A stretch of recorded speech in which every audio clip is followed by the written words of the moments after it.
Почвам един малък репортаж, пак от Мохакър. Това е парк и комерциал. Отсреща малко слънце има, но се вижда. Това е около него. Горе планината. Отсреща е пътя, който води към останалите заведения и върви се покрай плажа. Това заведение се казва Марсалада и е нещо като, особено когато е сезона, като дискотека, макар че и сега е много приятно да влезеш да удариш по едно питие. Ето го тук.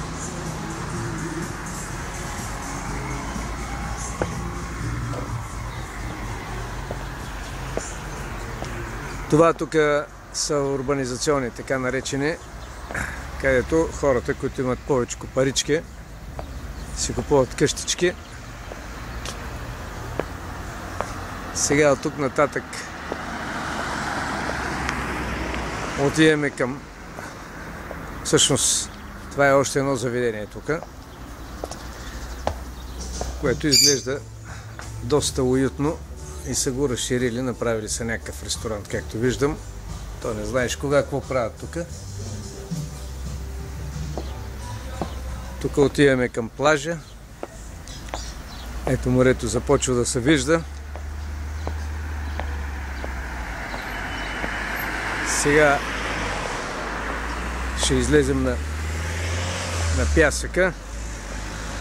Не точно на пясъка, това е покрай заведението. Обикновено доста от заведенията имат пред тях плаж, в смисъл, че е техен плаж, и като плажни ресторанти е удобно направо от пясъка да влезеш и да удариш една яхния алкохолна или манджа от всякакъв род, с алкохол или с мръвки или с зеленчуци. Ето тук се вижда горе-долу. Там в дъното, зад тази бяла сграда, която, както казах, се казва в един предишен клип Нептун.